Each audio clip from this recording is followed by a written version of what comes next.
या देवी सर्वभूतेषु मां ब्रह्मचारिणी रूपेण संस्थिता नमस्तस्यै नमस्तस्यै नमस्तस्यै नमो नमः। जय माता दी भक्तों, आज सुनिए श्री दुर्गा सप्तशती के दूसरे दिन पढ़े जाने वाले सभी अध्याय। अब हम सब मिलकर माँ भगवती का ध्यान करके आज के अध्यायों का शुभारंभ करते हैं। मैं कमल की आसन पर बैठी हुई प्रसन्न मुख वाली महिषासुर मर्दिनी भगवती महालक्ष्मी जी का भजन करती हूँ, जो अपने हाथों में अक्षमाला, फरसा, गदा, बाण, वज्र, पद्म, धनुष, कुंडिका, दंड शक्ति, खड़ग ढाल, शंख घंटा, मधुपात्र, शूलपाश और चक्र धारण करती है। मार्कंडे ऋषि कहते हैं, पूर्व समय में देवताओं और असुरों में पूरे 100 वर्षों तक घोर संग्राम हुआ था। उसमें असुरों का स्वामी महिषासुर था और देवताओं के नायक इंद्र थे। उस युद्ध में देवताओं की सेना महाबली असुरों से परास्त हो गई। संपूर्ण देवताओं को जीतकर महिषासुर इंद्र बन बैठा। तब पराजित देवता प्रजापति ब्रह्मा जी को आगे करके उस स्थान पर गए जहां भगवान शंकर और विष्णु भगवान विराजमान थे। देवताओं ने महिषासुर के पराक्रम तथा अपनी पराजय का यथावत वृतांत उन दोनों देवेश्वरों से विस्तार पूर्वक कह सुनाया। वह बोले, भगवान महिषासुर सूर्य, इंद्र, अग्नि, वायु, चंद्रमा, यम, वरुण तथा अन्य देवताओं के भी अधिकार छीनकर स्वयं ही सबका अधिष्ठाता बन बैठा है। उस दुरात्मा महेश ने समस्त देवताओं को स्वर्ग से निकाल दिया है। अब वह मनुष्य की तरह पृथ्वी लोक पर विचरते हैं। दैत्यों की यह सारी करतूत हमने आप लोगों से कह सुनाई। अब हम आपकी ही शरण में आए हैं, उसके वध का कोई उपाय सोचिए। इस प्रकार देवताओं के वचन सुनकर भगवान विष्णु और शिव ने दैत्यों पर बड़ा क्रोध किया। उनकी भौहें तन गई और मुंह टेढ़ा हो गया। तब अत्यंत कोप में भरे हुए चक्रपाणी श्री विष्णु के मुख से एक महान तेज प्रकट हुआ। इसी प्रकार श्री ब्रह्मा, शंकर तथा इंद्र आदि अन्यान्य देवताओं के शरीर से भी बड़ा भारी तेज निकला। वह सब मिलकर एक हो गया। महातेज का वह पुंज जाज्वल्यमान पर्वत सा जान पड़ा। देवताओं ने देखा, वहां उसकी ज्वालाएं संपूर्ण दिशाओं में व्याप्त हो रही थी। संपूर्ण देवताओं के शरीर से प्रकट हुए उस तेज की कहीं तुलना नहीं थी। एकत्रित होने पर वह एक नारी के रूप में परिणत हो गया और अपने प्रकार से तीनों लोकों में व्याप्त जान पड़ा। भगवान शंकर का जो तेज था, उससे उस देवी का मुख प्रकट हुआ। यमराज जी के तेज से उसके सिर के बाल निकल आए। श्री विष्णु भगवान के तेज से उसकी भुजाएं उत्पन्न हुई। चंद्रमा के तेज से दोनों स्तनों का और इंद्र के तेज से मध्य भाग का प्रादुर्भाव हुआ। वरुण के तेज से जंघा और पिंडली तथा पृथ्वी के तेज से नितंब भाग प्रकट हुआ। ब्रह्मा जी के तेज से दोनों चरण और सूर्य के तेज से उनकी अंगुलियां हुई। वसुओं के तेज से हाथों की उंगलियां और कुबेर के तेज से नासिका प्रकट हुई। उस देवी के दांत प्रजापति के तेज से और तीनों नेत्र अग्नि के तेज से प्रकट हुए थे। उनकी भौहें संध्या के और कान वायु के तेज से उत्पन्न हुए थे। इसी प्रकार अन्यान्य देवताओं के तेज से भी उस कल्याणमय देवी का आविर्भाव हुआ। इसके बाद समस्त देवताओं के तेजापुंज से प्रकट हुई देवी को देखकर महिषासुर के सताए हुए देवता बड़े प्रसन्न हुए। पिनाकधारी भगवान शंकर ने अपने शूल से एक शूल निकालकर उन्हें दिया। भगवान विष्णु ने भी अपने चक्र से चक्र उत्पन्न करके भगवती को अर्पण कर दिया। वरुण ने भी शंख भेंट किया। अग्नि ने उन्हें शक्ति की और वायु ने धनुष तथा बाण से भरे हुए 2 तरकश प्रदान किए।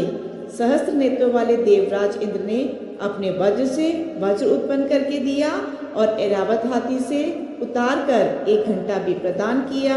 यमराज ने काल दंड से दंड, वरुण ने पाश, प्रजापति ने स्फटिक काक्ष की माला और ब्रह्मा जी ने कमंडल भेंट किया।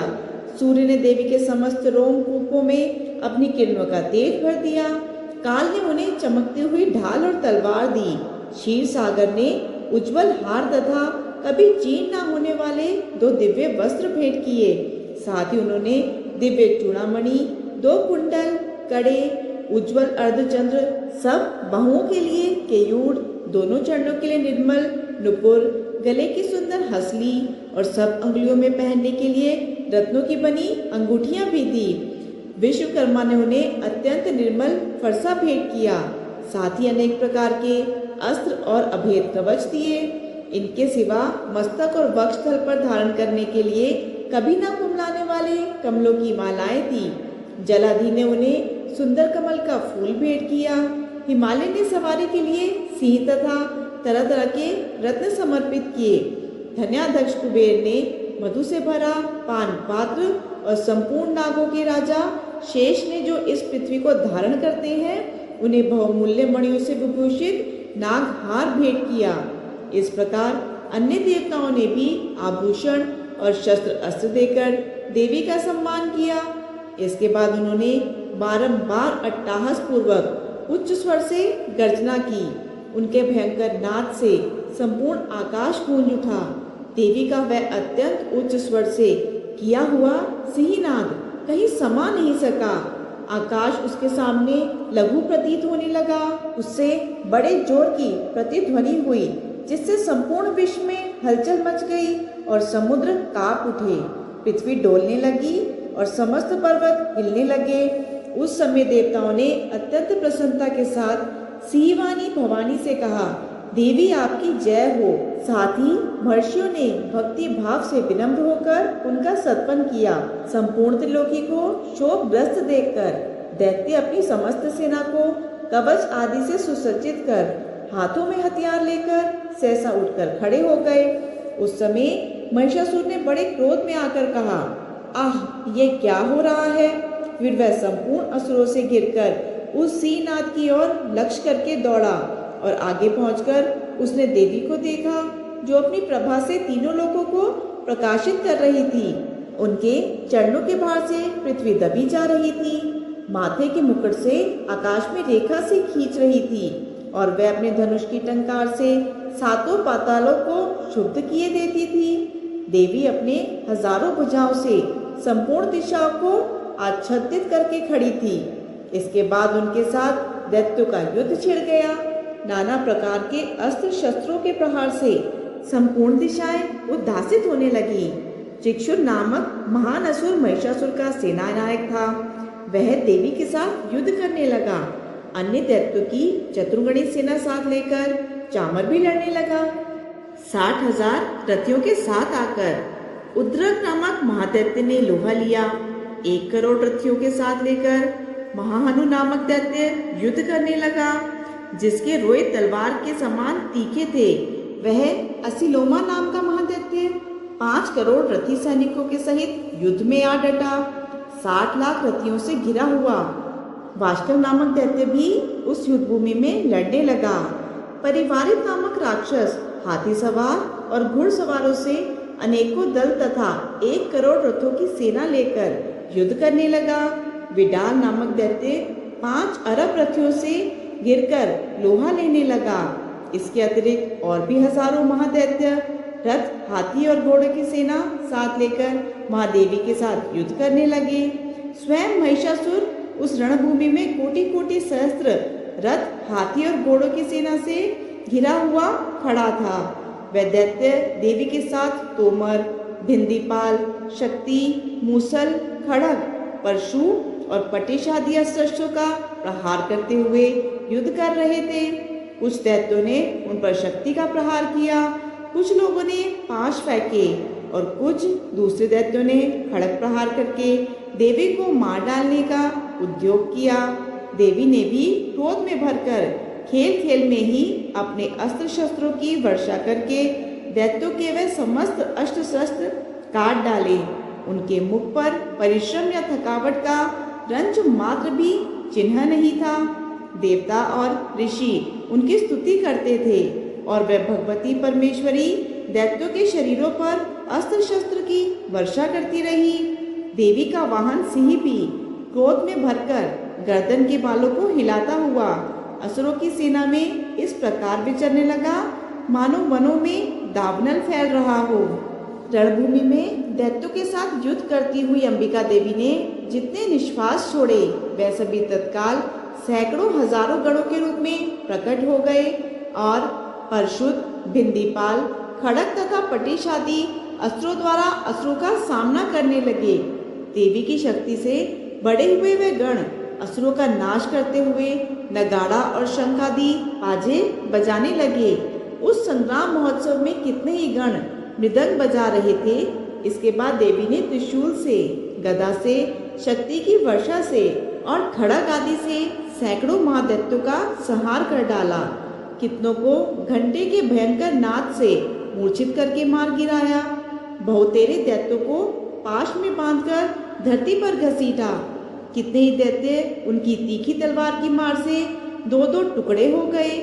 कितने ही गदा की चोट से घायल होकर धरती पर सो गए। कितने ही मूसल की मार से अत्यंत आहत होकर रक्त वमन करने लगे। कुछ दैत्य शूल से छाती फट जाने के कारण पृथ्वी पर ढेर हो गए। उस रणांगण में बाण समूह की वृष्टि से कितने ही असुरों की कमर टूट गई। बांस की तरह झपटने वाले देव पीड़क दैत्यगण अपने प्राणों से हाथ धोने लगे। किन्हीं की बाहें छिन्न भिन्न हो गई। कितनों की गर्दन कट गई। कितने ही दैत्यों के मस्तक कट कट कर गिरने लगे। कुछ लोगों के शरीर मध्य भाग से ही विदर्ण हो गए। कितने ही महादैत्य जांघें कट जाने से पृथ्वी पर गिर पड़े। कितनों को ही देवी ने एक बाह, एक पैर और एक नेत्र वाले करके दो टुकड़ों में चीर डाला। कितने ही दैत्य मस्तक कट जाने पर भी गिरकर उठ खड़े हो जाते और फिर केवल धड़ के ही रूप में अच्छे अच्छे हथियार हाथ में लेकर देवी के साथ युद्ध करने लगते। दूसरे कबंध युद्ध के बाजों की लय पर नाचते थे। कितने ही बिना सिर के धड़ हाथों में खड़ग शक्ति और इष्टि लिए दौड़ते थे।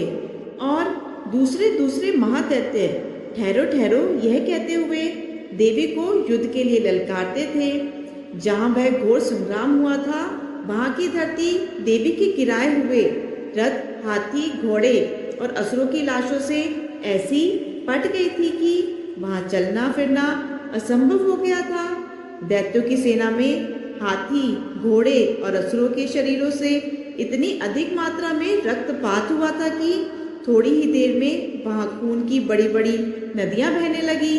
जगदम्बा ने असुरों की विशाल सेना को क्षण भर में ही नष्ट कर दिया। ठीक उसी तरह जैसे तिनके और काट के भारी ढेर को अग्नि कुछ ही क्षणों में भस्म कर देती है। और वह सिंह भी गर्दन के बालों को हिला हिलाकर जोर जोर से गर्जना करता हुआ दैत्यों के शरीरों से मानो उनके प्राण चुन लेता था। वहां देवी के गणों ने भी उन महादैत्यों के साथ ऐसा युद्ध किया जिससे आकाश में खड़े हुए देवता गण उन पर बहुत संतुष्ट हुए और फूल बरसाने लगे। इसी प्रकार श्री मार्कंडेय पुराण में सार्वणिक मनवंतर की कथा के अंतर्गत देवी महात्म्य में महिषासुर की सेना का वध नामक दूसरा अध्याय पूर्ण हुआ। अब सुनिए तीसरा अध्याय, जिसमें सेनापतियों सहित महिषासुर के वध का वर्णन किया गया है। सबसे पहले हम सभी मिलकर माँ जगदम्बा का ध्यान करते हैं। जगदम्बा के श्री अंगों की कांत उदय काल के सहस्त्रों सूर्यों के समान है। वे लाल रंग की रेशमी साड़ी पहने हुए हैं। उनके गले में मुंडमाला शोभा पा रही है। दोनों स्तनों पर रक्त चंदन का लेप लगा है। वे अपने कर कमलों में जप मालिका, विद्या और अभि तथा वर नामक मुद्राएं धारण किए हुए हैं। तीनों नेत्रों से सुशोभित मुखार बिंद की बड़ी शोभा हो रही है। उनके मस्तक पर चंद्रमा के साथ ही रत्नमयी मुकुट बंधा है और वे कमल के आसन पर विराजमान है। ऐसी देवी को मैं भक्ति पूर्वक प्रणाम करती हूँ। मार्कंडेय ऋषि कहते हैं, दैत्यों की सेना को इस प्रकार तहस नहस होता देख महादैत्य सेनापति चक्षुर क्रोध में भरकर अंबिका देवी से युद्ध के लिए आगे बढ़ा। वह असुर रणभूमि में देवी के ऊपर इस प्रकार बाणों की वर्षा करने लगा जैसे बादल मेरुगिरी के शिखर पर पानी की धार बरसा रहा हो। तब देवी ने अपने बाणों से उसके बाण समूह को अनायास ही काटकर उसके घोड़ों और सारथी को भी मार डाला। साथ ही उसके धनुष तथा अत्यंत ऊंची ध्वजा को भी तत्काल काट गिराया। धनुष कट जाने पर उसके अंगों को अपने बाणों से बींध डाला। धनुष, रथ, घोड़े और सारथी के नष्ट हो जाने पर वह असुर ढाल और तलवार लेकर देवी की ओर दौड़ा। उसने तीखी धार वाली तलवार से सिंह के मस्तक पर चोट करके देवी की भी बाई भुजा में बड़े वेग से प्रहार किया। राजन, देवी की बाह पर पहुंचते ही वह तलवार टूट गई। फिर तो क्रोध से लाल आंखें करके उस राक्षस ने शूल हाथ में लिया और उसे उस महादैत्य ने भगवती भद्रकाली के ऊपर चलाया। वह शूल आकाश में गिरते हुए सूर्यमंडल की भांति तेज से प्रज्वलित हो उठा। उस शूल को अपनी ओर आते देख देवी ने भी शूल का प्रहार किया। उससे राक्षस के शूल के सैकड़ों टुकड़े हो गए। साथ ही महादैत्य चिक्षुर की भी धज्जियां उड़ गई और वह प्राणों से हाथ धो बैठा। महिषासुर के सेनापति उस महापराक्रमी चक्षुर के मारे जाने पर देवताओं को पीड़ा देने वाला चामर हाथी पे चढ़कर आया। उसने देवी के ऊपर शक्ति का प्रहार किया, किंतु जगदम्बा ने उसे अपने हुकार से ही आहत और निष्प्रभ करके तत्काल पृथ्वी पर गिरा दिया। शक्ति टूटकर गिरी हुई देख चामर को बड़ा क्रोध हुआ। अब उसने शूल चलाया, किंतु देवी ने उसे भी अपने बाणों द्वारा काट डाला। इतने में ही देवी का सिंह उछलकर हाथी के मस्तक पर चढ़ बैठा और उस दैत्य के साथ खूब जोर लगाकर बहुयुद्ध करने लगा। वह दोनों लड़ते लड़ते हाथी से पृथ्वी पर आ गए और अत्यंत क्रोध में भरकर एक दूसरे पर बड़े भयंकर प्रहार करते हुए लड़ने लगे। इसके बाद सिंह बड़े वेग से आकाश की ओर उछला और उधर से गिरते समय उसने पंजों की मार से चामर का सिर धड़ से अलग कर दिया। इसी प्रकार उदग्र भी शीला और वृक्ष आदि की मार खाकर रणभूमि में देवी के हाथों मारा गया तथा कराल भी दांतों, मुक्कों और थप्पड़ों की चोट से धराशायी हो गया। क्रोध में भरी हुई देवी ने गदा की चोट से उद्दत का कचूमर निकाल दिया। भिंदीपाल से वाशकल को और बाणों से ताम्र और अंधक को मौत के घाट उतार दिया। 3 नेत्रों वाली परमेश्वरी ने त्रिशूल से उग्रासय, उग्रवीर्य तथा माहू नामक दैत्यों को मार डाला। तलवार की चोट से विडाल के मस्तक को धड़ से काट गिराया। दुर्धर और दुर्मुख इन दोनों को भी अपने बाणों से यमलोक भेज दिया।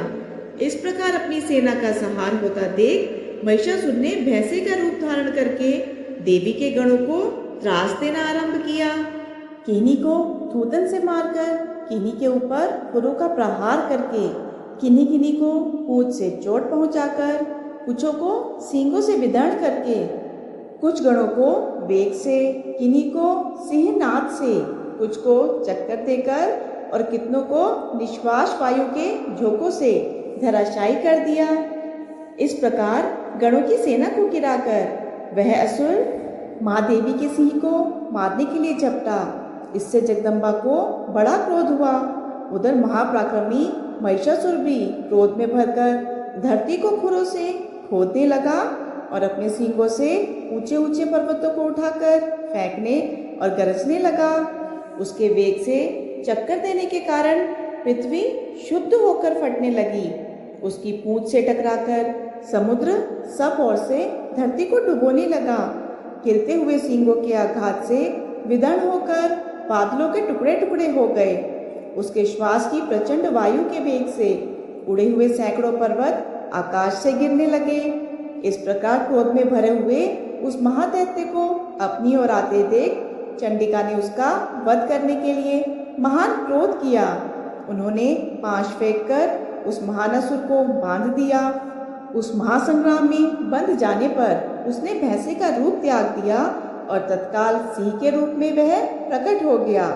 उस अवस्था में जगदम्बा ज्यों ही उसका मस्तक काटने के लिए उद्यत हुई, त्यों ही वह खड़गधारी पुरुष के रूप में दिखाई देने लगा।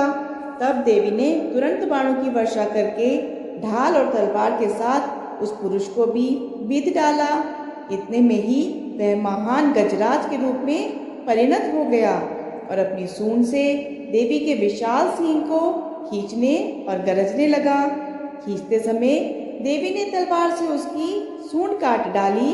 तब उस महादैत्य ने पुनः भैंसे का शरीर धारण कर लिया और पहले की ही तरह चराचर प्राणियों सहित तीनों लोगों को व्याकुल करने लगा। तब क्रोध में भरी हुई जगन माता चंडिका बारंबार उत्तम मधु का पान करने और लाल लाल आंखें करके हंसने लगी। उधर वह बल और पराक्रम के मध्य से उन्मत्त हुआ राक्षस गरजने लगा और अपने सींगों से चंडी के ऊपर पर्वतों को फेंकने लगा। उस समय देवी अपने बाणों के समूह से उसके फेंके हुए पर्वतों को चूर्ण करती हुई बोली।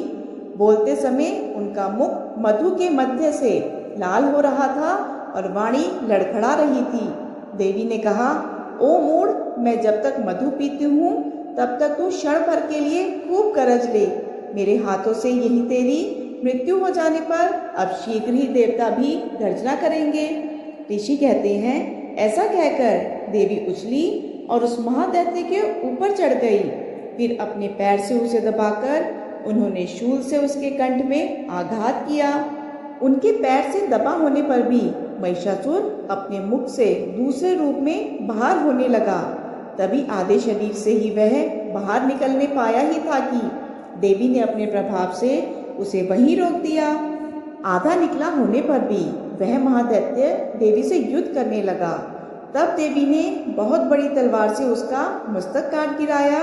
फिर तो हाहाकार करती हुई दैत्यों की सारी सेना भाग गई और संपूर्ण देवता अत्यंत प्रसन्न हो गए। तब देवताओं ने दिव्य महर्षियों के साथ दुर्गा देवी का स्तवन किया। गंधर्वराज गाने गाने लगे और अप्सराएं नृत्य करने लगी। जय माता दी। इस प्रकार श्री मार्कंडेय पुराण में सार्वणिक मनवंतर की कथा के अंतर्गत देवी महात्म्य में महिषासुर वध नामक तीसरा अध्याय पूर्ण हुआ। इसके आगे के अध्याय आप सभी कल की वीडियो में जरूर सुनिएगा। अब सुनिए श्री दुर्गा चालीसा का पाठ। नमो नमो दुर्गे सुख करनी, नमो नमो दुर्गे दुख हरनी। निरंकार है ज्योति तुम्हारी, तीहू लोक फैली उजियारी। शशि ललाट मुख महाविशाला, नेत्र लाल भ्रिकुटी विकराला। रूप मात को अधिक सुहावे, दर्श करत जन अति सुख पावे। तुम संसार शक्ति ले कीना, पालन हेतु अन्न धन दीना। अन्नपूर्णा हुई जगपाला, तुम ही आदि सुंदरी बाला। प्रलय काल सब नाशन हारी, तुम गौरी शिव शंकर प्यारी। शिव योगी तुम्हारे गुण गावे, ब्रह्मा विष्णु तुम्हें नित ध्यावे। रूप सरस्वती को तुम धारा, दे सुबुद्धि ऋषि मुनि उबारा। धर्यो रूप नरसिंह को अम्बा, प्रकट भई फाड़ कर खम्बा।